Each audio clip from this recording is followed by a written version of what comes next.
দৈনিক বেলাল বলে আসসালাতু খায়রুম মিনান নাওম, আজকের আসসালাতু খায়রুম মিনান নাওমের সাথে বলতেছে ঘুমের চাইতে জিহাদ ভালো, ঘুমের চাইতে জিহাদ ভালো, ঘুমের চাইতে জিহাদ ভালো। আল্লাহু আকবার। বেলালের এই কণ্ঠে নতুন আসমাকা শব্দ শুনে মহিলা উঠে বসে গেছে, কিন্তু সন্তান 6 বছরের বুকের কাছে, মায়ের বুকের কাছেই শোয়া, কোলের কাছে শোয়াইয়ে রাইখা মা চিন্তা করতেছে আজকের বেলালের কণ্ঠেই নতুন আওয়াজ। দৈনিক তো শুধু বেলাল বলে ঘুমের চাইতে নামাজ ভালো, আজকের যে বলতেছে ঘুমের চাইতে জিহাদ ভালো। মনে মনে বললে হবে কি, আমি মসজিদ নবীর সামনে গেলে লাভই বাকি হবে, নবী তো আমার যুদ্ধের ময়দানে নিবে না। 6 বছরের ঘুমন্ত ছেলের দিকে তাকাইয়া মা বলে 6 বছরের ছেলে বাবারে হারাইছে, বদরে শহীদ হয়ে গেছে, এই ছেলেকেও তো নবীজি নিবে না। এই বইলে মহিলা আফসোস করিয়া কাঁদতেছে কাঁদতেছে কাঁদতেছে। হঠাৎ করিয়া মহিলার 2 ফোঁটা চোখের পানি ঘুমন্ত ছেলের শরীরের উপরে পড়ছে। মহিলার অজানা অবস্থায় 2 ফোঁটা চোখের পানি টপকাইয়া ছেলের গায়ে যখন পড়ছেন, ছেলে লাফ দিয়ে উঠে দেখে মা কাঁদতেছে। ছেলে ডাক দিয়ে বলতেছে আম্মু তুমি কাঁদো কেন, তোমার চোখে পানি কেন, তোমার কি আব্বুর কথা মনে পড়ছে নাকি? 6 বছরের ছেলে বলতেছে। মা ডাক দিয়ে বলতেছে না না বাবা, তোর বাবার কথা মনে হয় না, তাইলে তুমি কাঁদো কেন? 6 বছরের ছেলে কি করে আব্বুরা শোন, যুবকেরা শোন, 6 বছরের ছেলে কতটুক তো বোঝো। 6 বছরের ছেলে মায়ের চোখের পানি মুছাই দিতেছে। কি হয়েছে আপনাদের? আপনাদের ওয়াজে শুধু কামিং অ্যান্ড গুইং হয়, আর কিছু হয় বললে আমার মনে হয় না। আপনারা দেখেন কত লোক হয়েছে, কয়দিন ব্যাপী মাহফিল, কে ওয়াজ করলো, এর পিছনে সব শেষ করলো। রাগ করবেন না, আমারে দাওয়াত না দিলেও কিছু আসে যায় না, আমি দাওয়াতের পিছিয়ে ঘুরি না। বরঞ্চ নিজের দিলের ভিতর ব্যথা তৈরি করেন যে আল্লাহ, হাজার হাজার মানুষের চোখের মধ্যে পানি, তুমি আমার চোখের পানিটা একটু আলগা করিয়া দাও। আমাদের দেশে ধানের সাথে সিটা বিক্রি হয়ে যায়, আপনাদের বাজারে আজকেও দেখছেন বড় বড় টমেটোর সাথে ছোট ছোট টমেটো একই দামে বিক্রি হয়ে গেছে। বাবা রাগ করিও না যুবকেরা, সিমির সাথে বোকা সিমিও বিক্রি হয়ে যায়, যায় কি যায় না? আমাদের দেশে ছোট ছোট বরবটি বলে, বরবটির মধ্যে মোটার মধ্যে 2-1টা পচাও থাকে, কি বলেন সত্য না মিথ্যা? যখন বিক্রি হয় সব এক দামে বিক্রি হয়ে যায়। দেলদারে ঘুরাইয়ে দেন, অন্য কোনো দিকে তাকাইয়েন না। বলেন আল্লাহ, এই হাজার হাজার মানুষের মধ্যে একজন আর 2 ফোঁটা চোখের পানি কবুল করলে তুমি দয়া করি আমারে কবুল করিয়ে নাও। সেইটা কাজে লাগবে কি আব্বু, ঠিক নেবে ঠিক জোরে কন, সেইটা কাজে লাগবে, আর কিছু কাজে লাগবে না। আমারে কে বড় আয়োজিন কইবে, কে মুফাসসির কইবে, আমি তার পরোয়ার করিনি আল্লাহর ফজলে। আমি আল্লাহর কাছে বলি আল্লাহ একটু খেদমত যদি তুমি কবুল করো, একটা পথহারা মানুষকে যদি তুমি আমার মুখের জবানের দ্বারা ফিরিয়ে দাও, হয়তো আমি সিরাজির নাজাতের জন্য তোমার কাছে সেইটার ওসিলা বানাই ধরবো। আমি তো বক্তা হওয়ার জন্য ইসলাম কবুল করি নাই, আমি কবরে মাপ পাওয়ার জন্য ইসলাম কবুল করছি। যুবকেরা শোন, 6 বছরের ছেলে মায়ের চোখের পানি মুছে ডাক দিয়ে বলে মা রে,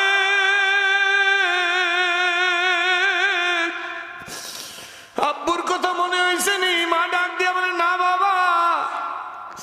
ছেলে বলে আম্মু তাইলে তোমার আমি কাঁদতে দেব না, বলো কেন কাঁদো গো? মা ডাক দিয়ে বলে তোর বেলাল চাচু আজান দিয়া দৈনিক বলে আসসালাতু খায়রুম মিনান নাওম, আজকের তোর চাচু এর সাথে বলতেছে ঘুমের চাইতে জিহাদও ভালো। 6 বছরের ছেলে বলে মা গো তাইলে তো ভালোই হয়, ভালোই কথা বলছে বেলাল চাচু, তুমি কাঁদবা কেন? কয় বাবা কাঁদি এই কারণে, আমাকে তো জিহাদের ময়দানে নিবে না, তুই তো ছোট, তোর বাবা তো শহীদ হয়ে গেছে, তোর বা তোকেও তো নবীজি 6 বছরের বয়স দেখে নবীজি নিবে না, তাইলে আমি মসজিদে নবীর সামনে গেলে লাভটা কি, তোরেই বা নিয়ে গেলে লাভটা কি?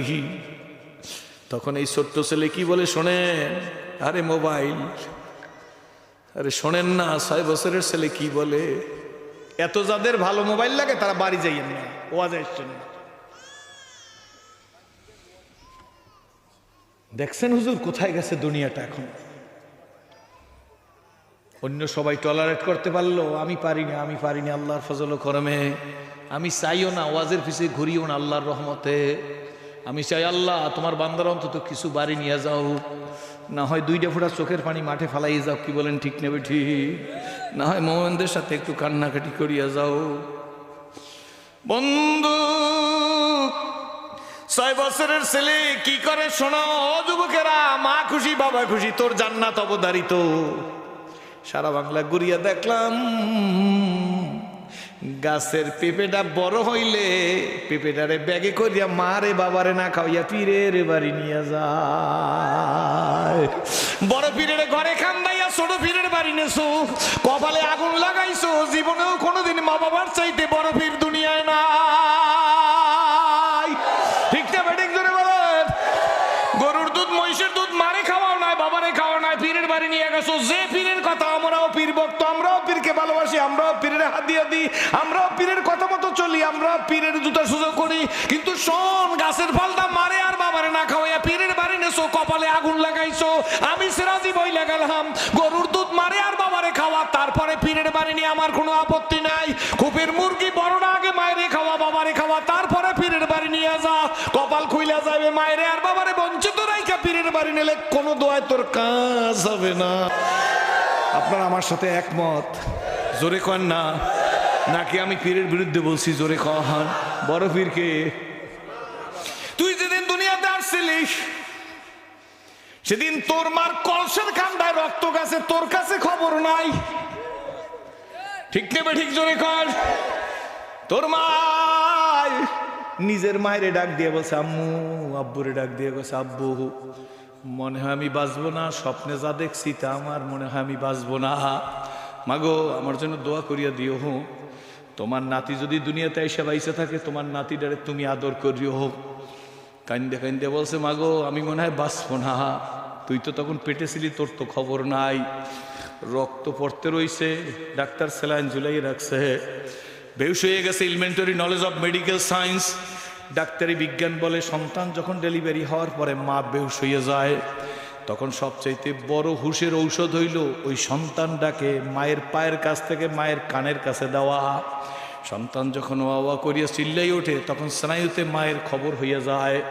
স্নায়ুতে খবর হওয়ার সঙ্গে সঙ্গে মা চোখ দুইটা খোলে, তখন কিন্তু তার তীব্র পেটে ব্যথা করে, জরায়ুতে ব্যথা করে, পেটে ব্যথা করে।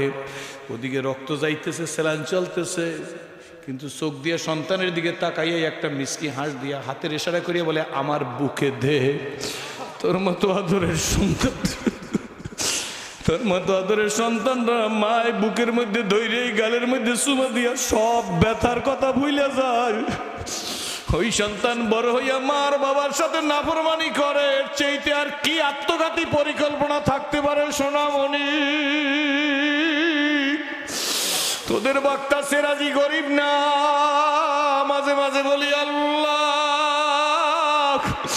আমার মা যদি দুনিয়ায় জীবিত থাকতো তাইলেও খেদমত করতাম। যদি মুসলমান হয়ে জীবিত থাকতো, বাংলার জমিনে কত দামের একটা শাল পাওয়া যায়, যদি শালটা 1 লক্ষ টাকা হইতো, আমি ওই 1 লক্ষ টাকার একটা শাল আমি কিনা মার গলায় জড়াই দিতাম। 50,000 টাকার জুতা থাকলে আমার মন বলে মার পায়ের মধ্যে দিয়ে হুজুর বলতাম, মা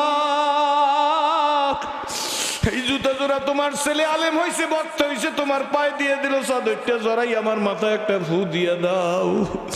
যদি নিজের বাবা মুসলমান হয়ে বাইসা থাকতো, শরীফ সাহেব হুজুরের কাছে ফুসাইতাম না, মুফতি সাহেবের কাছে ফুসাইতাম না।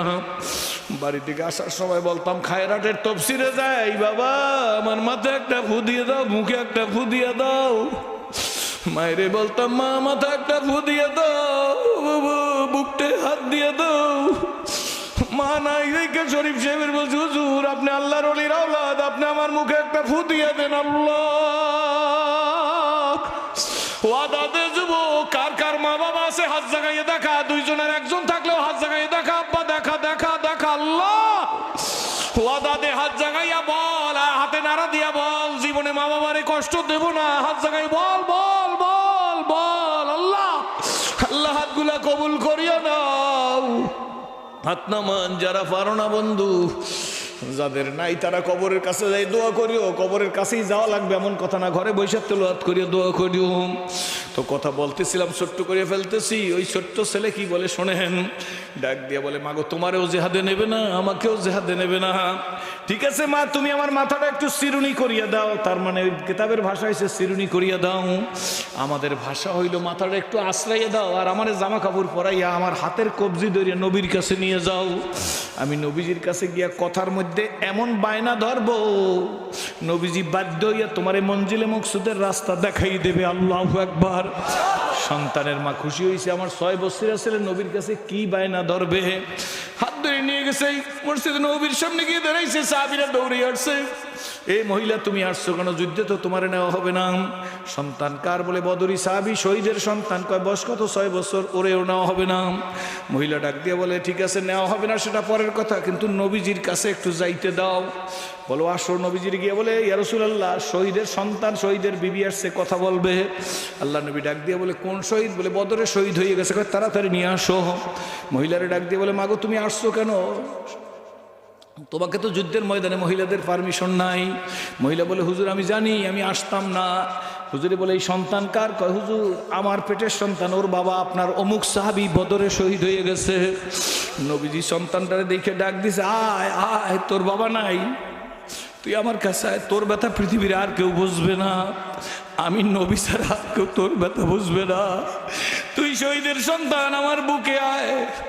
নবীজি মাথার মধ্যে হাত বুলাই দিছে। এই জন্য দুনিয়া যারা এতিমের ভালোবাসবে, আল্লাহর নবী বলে, যারা এতিমের মাথায় হাত বুলাইলো তারা হাতটা যেন আমি নবীজির মাথায় বুলাইলো।